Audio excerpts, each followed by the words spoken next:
boko kondisa faci bino. Et ça l'a raté? Boko kondisa faci nazoya.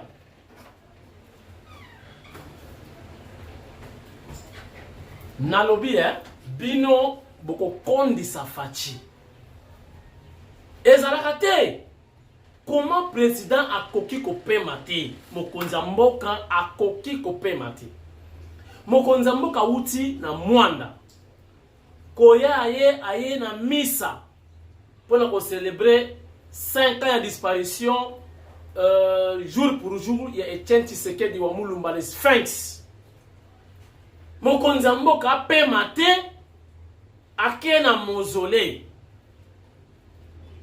Pour un monument basaleli Etienne Tshisekedi wa Mulumba. Mokonzi pe mate batu bakufi na matadikibala mokonza mboka ye. Cher internaute, todo solola ngana bino makambu ya soni ezoleka na Congo. Makambu ya mawa. Faci azana mutema. Tala eza blagiti. Bon pemi s'appelle chef de l'État. Ah, ça peut père de famille. Kaka wa. Mais botika ya pema. Pour le chef bani ko konda bino. Bino ba responsable. To qu'est-ce qu'on a comme SNEL? Todo so na mbalamu. Cher internaute. Balobi ba mort à peu près une trentaine de morts. SNEL. Comment bino courage à la garangote? Kinshasa eza kolela partout okene boye courage zate masanga moto mai ya pio ezate batozola malama kala na bakoni na Kinshasa na mboka oyo tozana inga koko na barrage oyo zo servir courant tina braza tina ba pays mosusu oyo ba détournement ya mbongo oyo ki baliaka ba millions na époque ya Rambo Chine ba millions ya inga. Cher internaute, yo mutu courant to kopesa to courant te mais ebomi batu autre banaki Congo zankatu kanti zita roga zankatu kanti zita roga eloko ezate mais ça comment expliquer eloko ezate quelque chose qui n'existe pas mais ils ont créé une action. Certainement place maman na kufokisa hotel na banda kwa na courant ezate mais courant bomi mutu. Et comme le roi makameza na Kanluka. Na Kanluka soki barrière na locataire parce que kana te keba. O bona locataire a kufi na pompe na courant mais le pas mon courant ezate. Courant ngo ya mayuya ya problème na ba quartier muso epela lokola bougie mais courant ebomi mutu. Chers internautes, comment expliquer tout cela? Naza ko rappeler ka mokonza mboka Faci Beton. Batie yo wapi? Comment bakonzi ya SNEL wana zotika bango tilelo na atundu na kati soki pese ya soki nani atundu asali na Mobutu asali na Kabila na yo ni susu. Est-ce que batu mususu bako sala bazate? Est-ce que batu mususu bana bota maintenant na salate? Mais ça na ba qualité. Be ba tundu ba vanda wana pese ya SNEL batu bakufi. Ngobila pe aye. Tala. Bo sambelaka Faci Beton la mwana nzambe ya. Moni ba place wana. O kabundi. Na ndimeta ya ngobile nga oya. Tala no wenze yango na mai. Na bese no wenze oyo ya zilida. Bato zo somba biloko na kati ya mai. Mai tina genou. Na kuna na matadiki bala. Bomoni wenze. Sikona yoki premier ministre ya bio ba délocaliser wenze ekende sika mususu. Wana na koloba na suka parce que faut partager makambo ndenge ezala. Chers internautes, en principe, esika transport wana ko salama ya haute tension bandaku ezalaka te.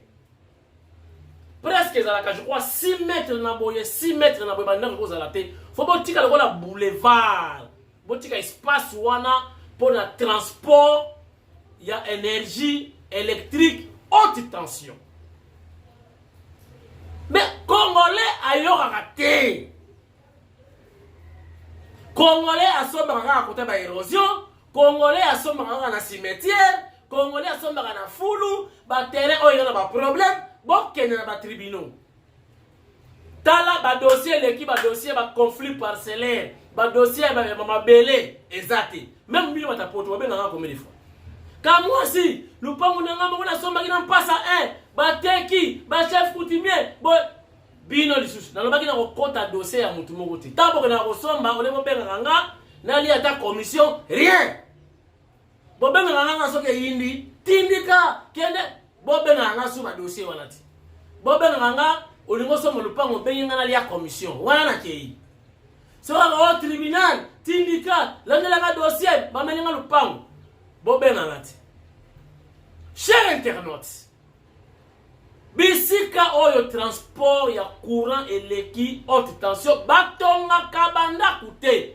botuna batwana na ozone na cité des anciens combattants wenzi ya ozone wana ba courant wana eleka wana likolo soki mo eleki makasi batu balenga na zambi la wenzi surtout oso ma Thompson osimika kama ya Thompson ozolenga kaka yo muku oza kubina donc haute tension et les Congolais aiment ça.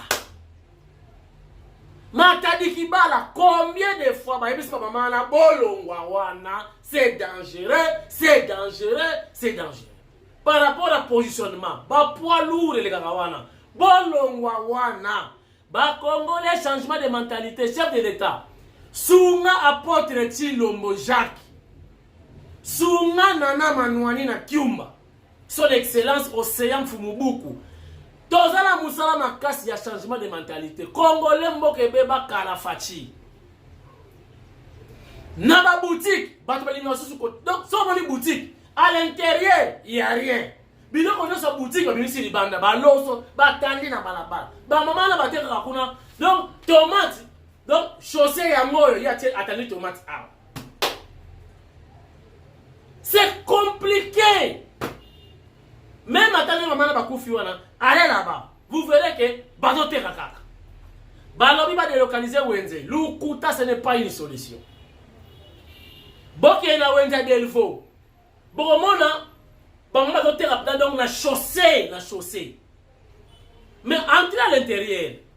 Wenze ya kala na ya sika ezali. Allez là-bas. Vous trouverez ba table vide. Na kati wenza kala ba mesa e baby bali kote kana wenzeti balingi aya ko s'exposer na liwa na balabala na chaussée so wa bisie kene na kati ya koloba na kati ba kilia bakota kate so ki bino nyoso ko koti na kati azandu boye bisanga kilia mo za obligé kota mais bino bolingi ba mususu bateka do égoïsme bango koto ba mususu bateka tale batu tout ba biba na presse mais bokota na kati ya chaussée. Comme ça, mais tout cas, tomate, matungulu. Allez, vous bien c'est compliqué avec les Congolais. Bon, il y a un problème de délocalisation à Zandouana et Wenzaba.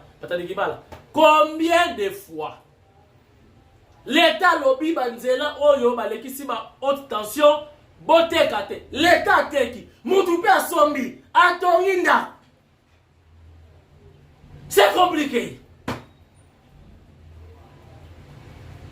Donc, nous sommes dans la cimetière. Et bembela liawa, ya la liawa. Na butu mulunge leka bimisi toko acheli kola tombo.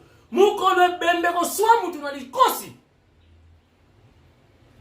Ndena si peut-être jour wana, peba okiba peut-être.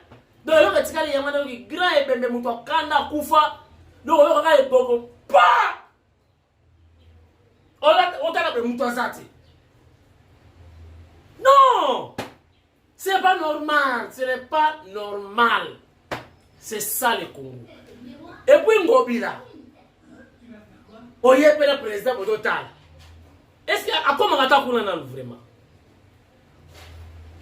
Fati Béton, nazomona kanda na yo ekiti nango comme no pasteur tala ndenge bandaki na rappele yo na conseiller na yo ti indépendant sans salaire autoproclamé nanko tala ndenge bandaki jour bosalaki lancement ya 100 jours boyebi nini kaka Kasamba a poussé dans paiement chef de l'État. Bon, ça ni, botala ba image wana. Jour ya lancement ya ba travaux à 100 jours. Jean-Marie Kasamba a poussé dans paiement président Boui. Tala Moussabi Facha la Kisaraye. Tu Kasamba, tu. Fachi Moussabi wana kenda wapi. Moussabi Kasamba batu tout à l'obelango.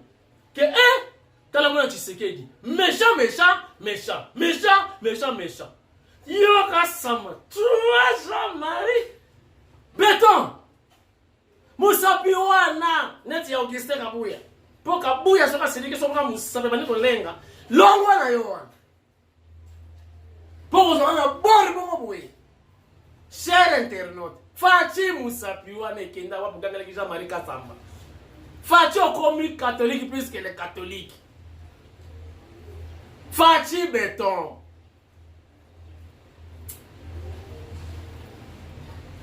banani basali mpungu Fachi batu musu bako na poste te ata DG wana ya SNEL asa aller na rambo Chine yo ye azolia batu musu bako lia te il a déjà montré ses limites batu musu bako ta kuna c'est vraiment Fachi Béton Nile zanga, to sala ba veiller.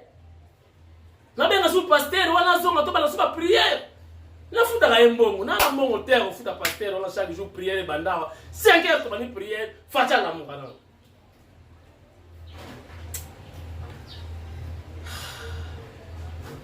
Est-ce que bon moni nebe ba memi bibembe? Na 207 balongoli bakiti bacheli kolo po bakiti na soke tikali ba oyiba bazibi bembe ba etale bango do ambulance bena ya ngwana soni nzambe na ngai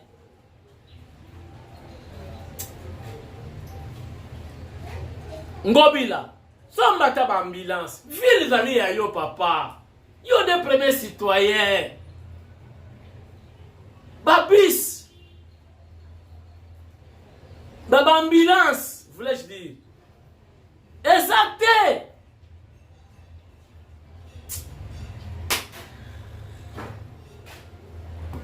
makamwa Ituri na olobango ngengwana balobi ya 60 morts donc to sanisi na baba kufi na courant za na teme courant bomi bato ça fait 90 morts mukolo moko alors na Ituri na koloba te pourquoi ba complice bango moko bana donc ba preuve bine belé do bitumba wana dali bango moko ba olinga ba bare bande ko na bango moko bana ko armée ba rebelle bango moko pesa bango bilo kolia bango moko pesa bango ba kisha komela bango moko pesa bango carburant makamutu bango moko batabana mboka ngasko na koloba bilo moko olinga batu wana bazala mais parce que barre sous bino moko to sali ba veyo to tini ba biloko na este to ye komona ke bino moko ko alimenter guerre wana yango na ko marteler sur les messages ya papa Mbosso avec sa député quitter les groupes armés donc Mbosso est au courant Mbosso sait il est informé que ce sont nos députés ce sont nos politiques qui sont responsables et ba massacre de ça la est. Si on a le bani, na lela. So obe mwana yo lela, on est là te.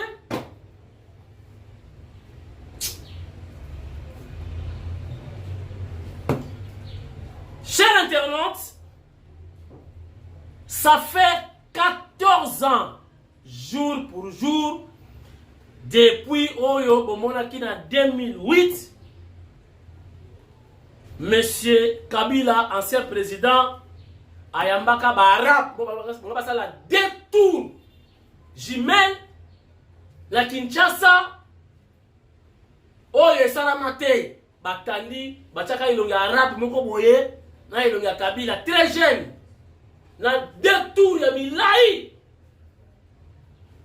lokola na Dubai babandaka soki misala soki batiaka fondation ya pamba tilelo mbongo bima te un dossier classé sans suite 14 ans jour pour jour. C'est là nalingi na interpellé barabe oyo bayepe kuna makambo ya pour en eau profonde na yebisi bino na ni Congo central biso moko toko chamisu kuna muke viongolo na ke mwana bis kaka wana na 7e mairie na ke ils ont 45 000 francs congolais donc à peu près 25 $, donc aller retour 50 $ na kei na ke otala misale do tala yo sala mate ngamoko songi na kofunda bango pa fachi soki misale do sala mate na bengi président de la république ngamoko donc vous savez fachi 2 mois déjà kuna 3 mois moi nanzi mwanka fungula misu tinda lingeti légal boye biango Ozali compagnie repesa ba Miss na ba Thomson Orgaman ekufa ba tomber na faillite kanga la machine de guerre bakangi masolo abuo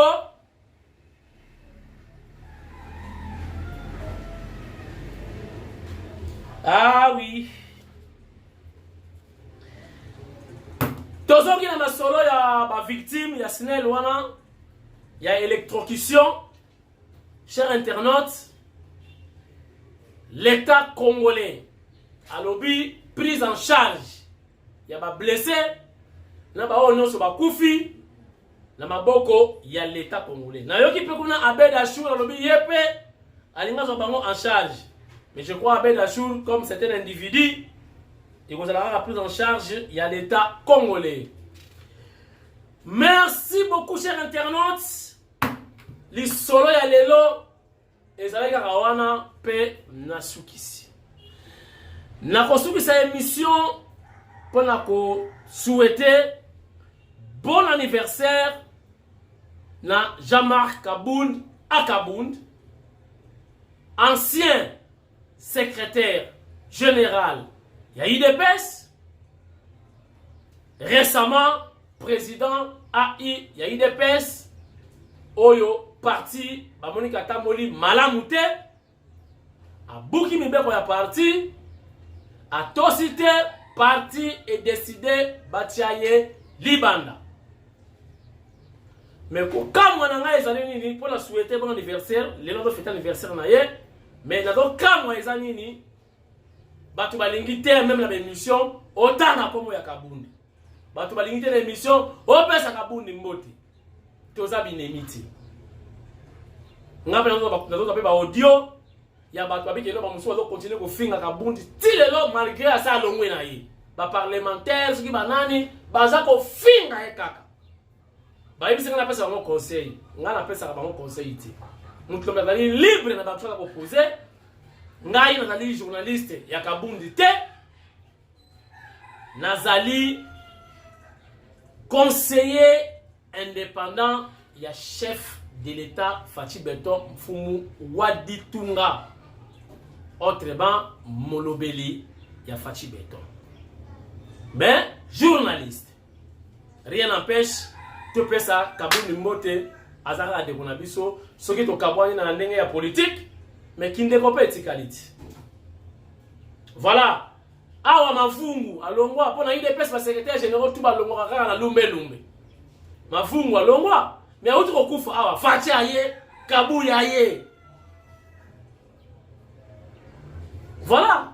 C'est pas qui réellement binemi de fallait que tu ba mwana ti. Mais ba kei ba assister IDPS ezui matanga en charge.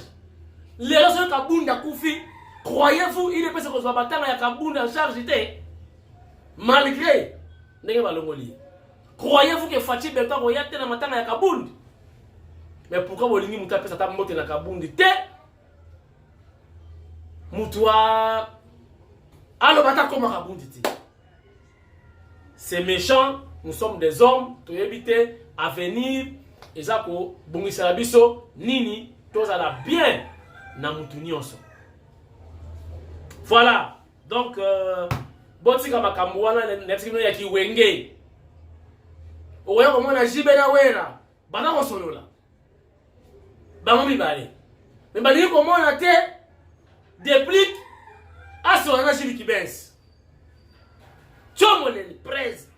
Namoni na presse betsa na kati presse. Betsa na blague. Alors on a mouvement suspension.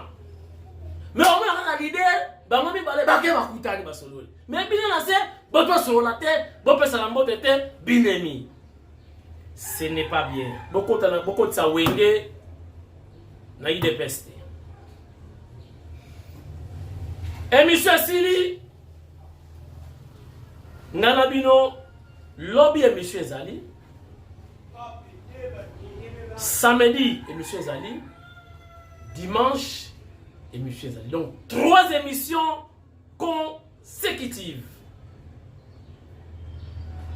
Salut à tout le monde. Merci Nampinda Christine, Montemaya Joseph Mpinda. Merci également. Merci également Mpumbu, Angèle Mpumbu. Mwana ya Mama Rose Mpumbu. Honorable. Émission Morel Kota lobby samedi. Non, demain c'est vendredi. Samedi, Bozangate. Bokoyo kamakamuzo leka mikolo yo entre Kabuya na Kabundi. Vérité nango samedi. Na sala ngonga mokote na yambi mutu wana boyo kamakama obimisa. O izo leka mikolo entre Kabuya na Kabundi. Merci. Goodbye. Nalimwe. Nazongi.